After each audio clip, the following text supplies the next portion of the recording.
The city is withdrawing its request for the bond commission meeting tomorrow, and the meeting today is canceled. We are at an impasse with the state currently. We're hoping to work it out potentially in the future, but as things stand right now, the city of New Orleans, both the administration and this council, are going to move forward without the $125 million on the table, and we will be making cuts and adjustments to the budget accordingly. I think as far as speaking towards what that looks like, I'm going to call up our budget chairperson, Councilman Druso. So a few things. Good afternoon, everybody. I know Mayor-elect Moreno has been working very hard on trying to first find as many revenue sources as possible. We had a meeting today with Sewage and Water Board where they owe the city $9 million. The expectation is we would get that money by the end of November. Councilmember Morrell has similarly pushed in the $9 million on the Cultural and Recreation Fund, so that's now $18 million that has been found.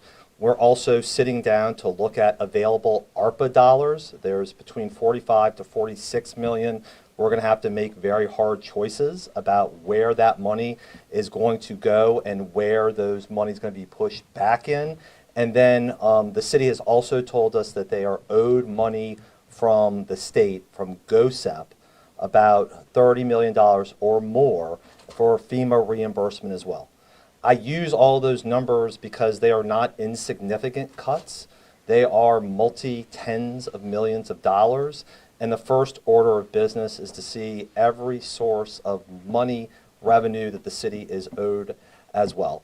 Obviously, the other thing that we are going to watch with a very close eye is all expenses now that the city is incurring, with instructions about how to limit all of those. And the real reality now is what is the money that we can get in as quickly as possible, and that will make decisions about the future, about where we head. So with that, I will turn it over to Councilmember Moreno. Thank you. Thank you for everyone for being with us today. So I just want to kind of put it out there on kind of what went down over the past several hours. As you all know, we put in some safeguards around the money that we were going to be requesting for a loan through the bond council to ensure that all the money, if we were able to get that loan, that there would be specific safeguards to ensure that the expenditures were being done correctly. Since that point, we started to get word coming from Baton Rouge that the Attorney General was really pushing on the City of New Orleans having a fiscal administrator come in if we were going to get that bond commission approval. And the more that we discussed this issue with different folks up in Baton Rouge, it seemed like that was like the hard line that apparently the Attorney General would not move away from. The City of New Orleans should not, and I will not stand for, having a fiscal administrator come into the City of New Orleans. That is essentially the state coming in and taking over the city. This is really like having a consent decree on city government. And from conversations we were having is that this fiscal administrator, should we move forward with this bond request, with this bond loan request, that this fiscal administrator would be coming in for an indefinite amount of time. So this was really opening the door for the state to come in and take over our city. Remember that a fiscal administrator is not just having an accountant come in and assist in finances. A fiscal administrator has the ability to approve expenditures, to approve and cancel contracts.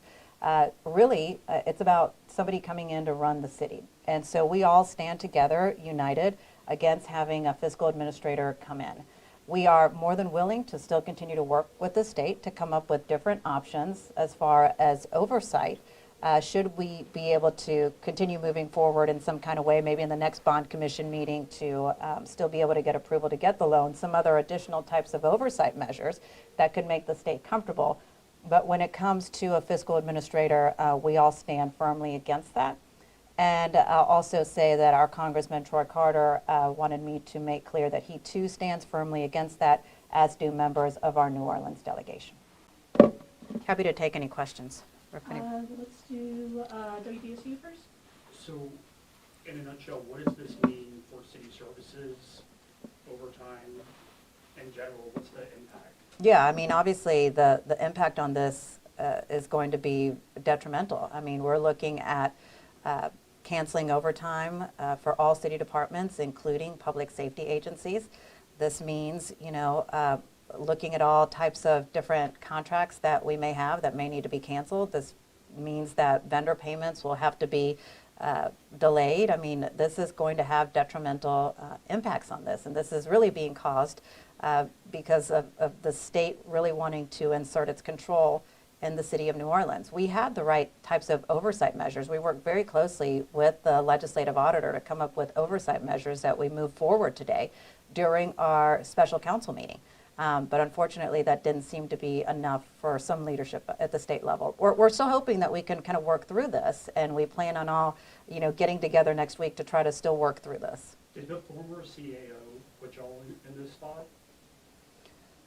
Look, bottom line, and you all have covered what has gone on, but the way that all of this kind of got us here is that the city council passed a balanced budget at the end of last year where we had a healthy fund balance. All of a sudden, a few months go by and then things start to change. And then the CAO's office was saying one thing and the Department of Finance was saying something else. And then the city council took steps to see exactly what was really going on with our finances, and it turned out that we were $160 million in the hole. That's the way that it went down, and you make your assumption as to who's to blame. Do the resolutions approved today move forward, Elena? They did. Or they still need it? They moved forward today in the special council meeting. All of them were unanimously approved, and I believe that I think all of them had all of the council members as co-authors as well. So they're still on the table, they're still moving forward in spite of these new sources of revenue? They already passed.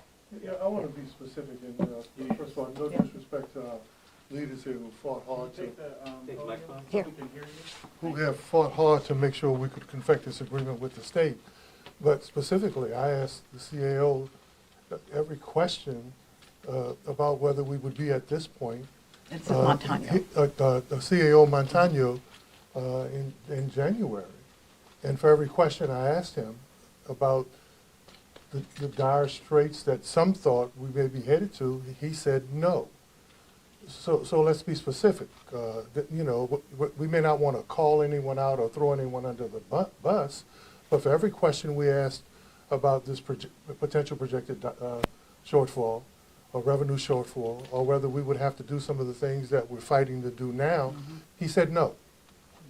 Yeah, I would add one thing to that point. I would remind you that when we met in January and February, the deficit was a projected deficit. As far as if we changed no behavior, That's right. the deficit would occur. And what we were told at those meetings by the administration, the CAO and others, was adjustments were being made to avoid a deficit. What we found when Mr. Threat became the CAO was that was the first time overtime was actually curbed, and that was in September. So we knew collectively from the January-February period that overtime was projected to create a deficit, but there was no effort by the administration to curb overtime. And I would simply add, it's important to note that through the last 3 years, overtime was not a line item in the budget. So from our perspective, the reason why overtime, which has probably gone over every year, was never on the front burner was departments, because of ARPA, were over budgeted. So what was happening for the last couple of years is they were all going over on overtime, but they were absorbing it within the departments. And because there's no requirement that when they true up, they tell us how money was being spent, the budgets just worked. This past year, there was no ARPA money in 2025, which is why, though the overtime behavior didn't change, there was no longer a cushion in the budget. Part of the reason why the resolution was passed today asking the legislative auditor and inspector general to look at budgets from 2022 through now is to figure out what in the heck happened going back to 2022. What were the practices and spending, and how did we get to this point? Because the reality is those ordinances today, coupled with the charter amendment that you guys all saw today that deals with locking the budget when it's passed, is to prevent deficit spending. Because the reality, like the mayor-elect just said, we passed a balanced budget. The money that was spent that caused the deficit wasn't in the budget. Overtime was literally not in the budget, but personnel costs are the lion's share, anywhere from 60% to 2/3 of the money, and a large portion of the other part is missing budget estimates. We could have absorbed $45 million within our budget. We cannot absorb projected $160 million in deficit. Is there any chance city workers will be furloughed now that we're not getting the $125 million? Everything's on the table. I mean, the goal right now is we are curbing all unnecessary spending. We are clawing back money. The council fund is very important to every council member up here, but the goal is to make sure city workers and personnel needs are met first. So we're going to claw back all the money we can. We're going to see if that is enough money to make sure that essential services are funded and salaries are paid, because city workers do not deserve to go into Thanksgiving and Christmas with uncertainty, but they are first. Everything else is secondary. And to your point, if we can't find the collective revenue internally, it may lead to furloughs. Now, what I want to caution everyone with is we cannot furlough our way out of this, because every day of furlough, and correct me if I'm wrong, Mr. Chairman, a day of furloughing the entire city is $1 million. So even if we furloughed everyone through the end of the year, it would not serve the deficit. It's only a portion of it. So the goal is to try and claw back all the money we can and to make sure that we can get essential needs met, but this will directly impact the city of New Orleans. Without the state coming together as a partner to solve this problem, curbing overtime for NOPD is problematic, because we have a smaller police force and they use overtime, that 12-hour shift, to make sure that our citizens and our visitors are protected. If we cancel overtime, which as of now, that's where we're moving, there will be less police, less fire, less EMS available as people are accustomed to. If you cut back overtime with the NOPD, how long would that take? How long would that take? It'd be immediate. I mean, No, but what's the deadline of that? oh, When the, would the, it end? Would it last? How long would it last? the goal would be, we are dealing with this year's problems. We're still working on next year's budget. So January 1st, the new budget would kick in, which would put us hopefully back on a good footing. But look at what we have now. We have Bayou Classic coming up. We have the All-State Sugar Bowl, a lot of other events taking place in that period.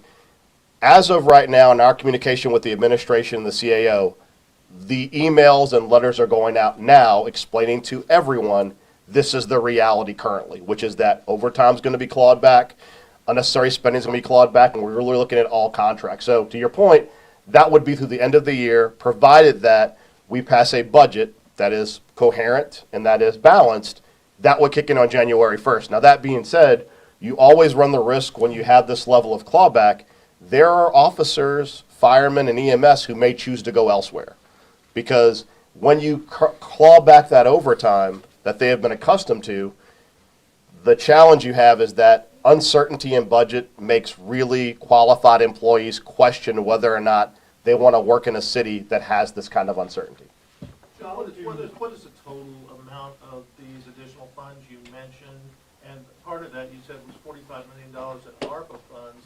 Are you satisfied that you'll be able to get that in spite of the government shutdown right now? All right, so I'll go through the funds one at a time.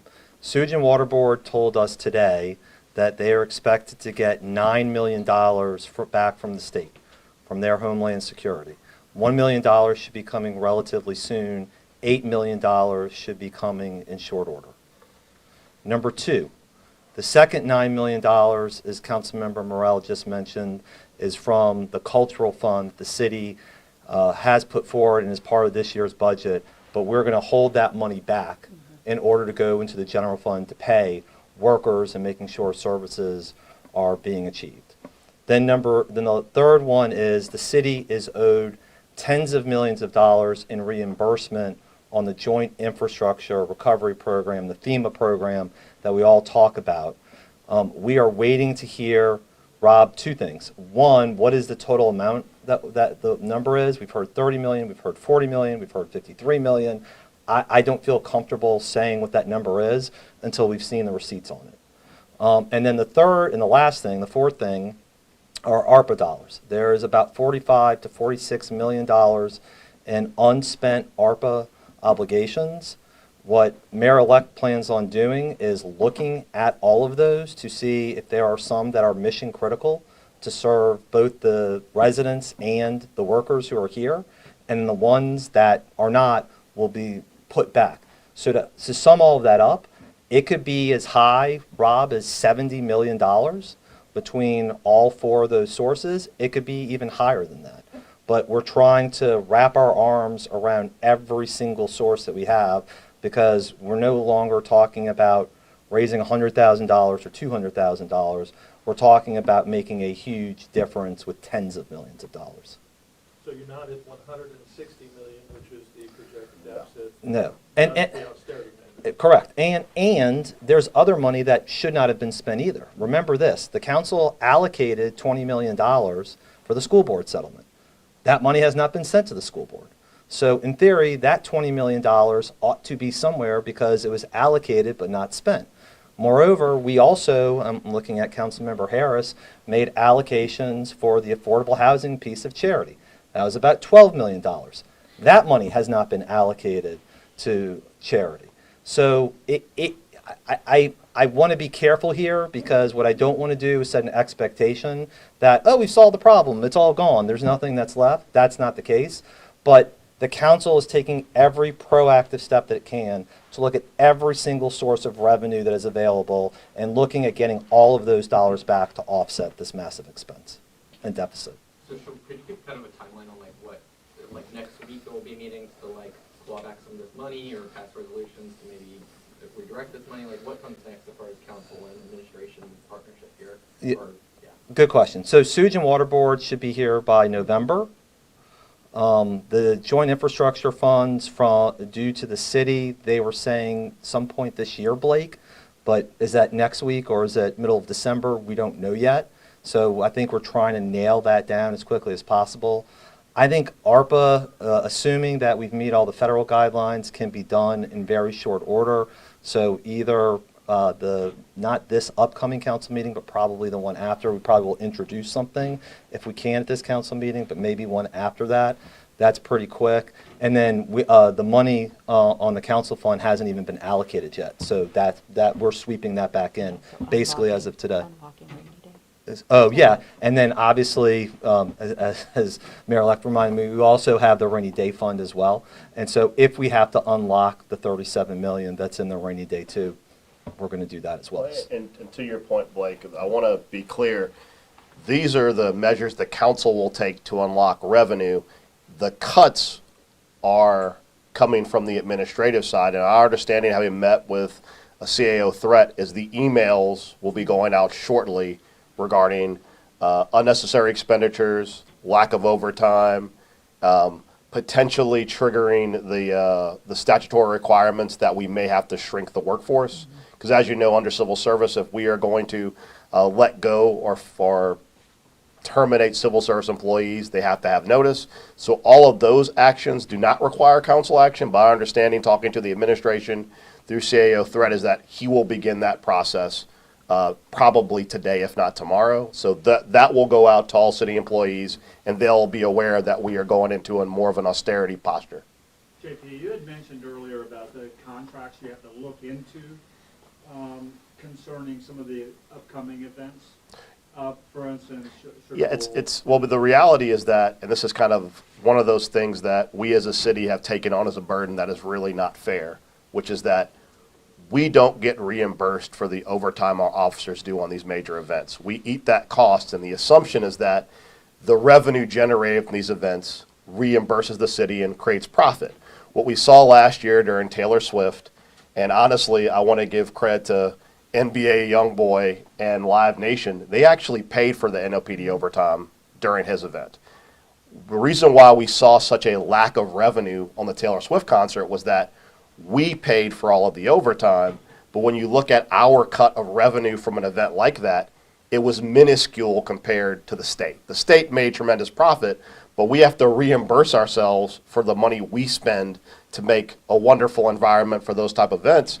To your point, Bayou Classic, we pay the overtime. The hope has been historically that all the people that show up and do the hotel rooms, that the city makes a profit, but what we found more often than not is that we break even.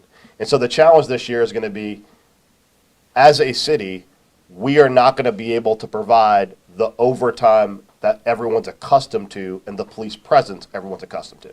How soon could the OT with NOPD stop? It is, the administration has to make that determination. What we got from CAO threat today is that's going to happen today or tomorrow. There are events that you were talking about, but those events also include the French Quarter. And so there's obviously a lot of overtime for public safety during that time. Was that included with? Yes. With Young Boy, yes. Yes. So, but to be And- clear, And really, to your point, one of the things that we're looking at that the chief actually recommended is what other cities are doing all across the country, and that is charging impact fees. And they really range, from everything from, you messed up some grass, to overtime costs for public safety and things like that. So that's something that this city does not have, but it is something that we are researching right now to create kind of the right ordinances and right fit for the city of New Orleans, so that moving forward for these major events coming to the city, that there will be these impact fees as well. Your Councilmember Morel's point is important, though, because historically, that's an age-old discussion. Does the city really benefit? Well, Rob, you're familiar with those discussions 30, 40 years ago.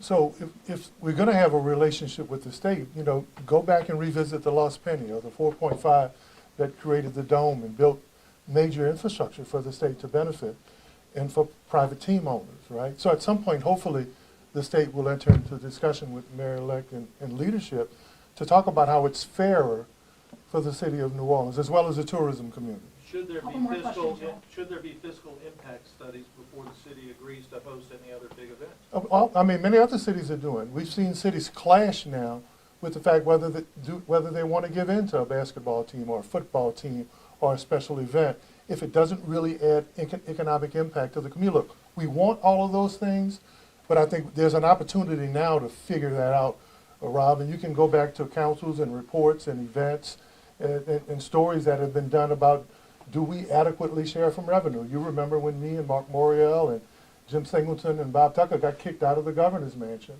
about revenue sharing. So that effort's still there. So we want to work with the state, but let's revisit some of those core issues about how the city benefits while the state and everybody else does. Are you all ruling out the possibility of maybe having to go to the bond commission before the end of the year, or is that still in the back pocket? Look, we'll be back meeting with some state stakeholders next week, and we'll see what we can work out. There's another bond commission meeting on November 20th. Maybe there's something that can be worked out. But in the meantime, we can't just sit back and hope that everything's going to be okay, because obviously things didn't work out so well for us this week. All right, Are one more these question. state Have you formally senators helping? withdrawn the request for the bond? I did not hear the question. Have you already formally withdrawn? we formally withdrew the request for the meeting this week. The actual request for potentially going back to the bond commission is still active, but unless something changes fundamentally in the state's position, the city's not going to move forward on it, because from our perspective, putting ourselves under state control for an indefinite amount of time, because let's be very clear, what we're requesting is the same type of line of credit we got during COVID, the city repaid. The bond commission in the state of Louisiana has no risk whatsoever in this request.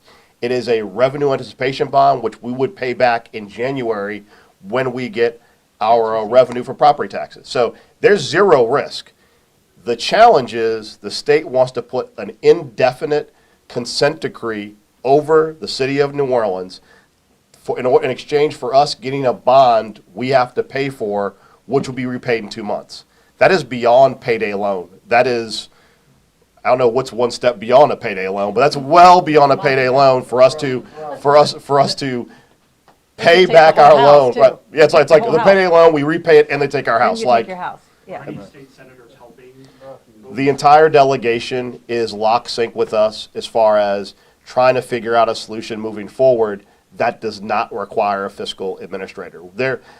What we did today was a yeoman's task of bringing the council and the mayor together to have a proposal that was fiscally sound, that met all the requirements that were let out to us. What happened in the interim between that meeting and now is that we were told no matter what you present, unless you give us exactly what we want the way you want it, we will not accept it. And simply put, it is not in the city of New Orleans' best interest to be under state control indefinitely in exchange for a loan we would repay in January. Can you say? who One more told you question, that? y'all. Who told you that?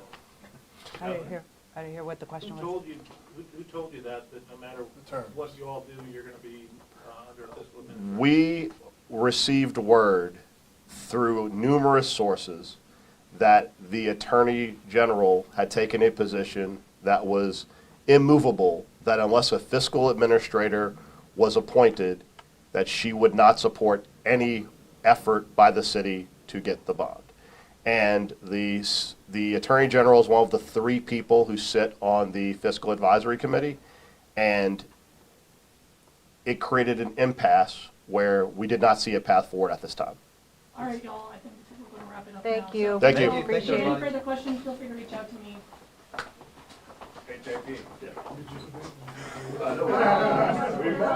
Once we-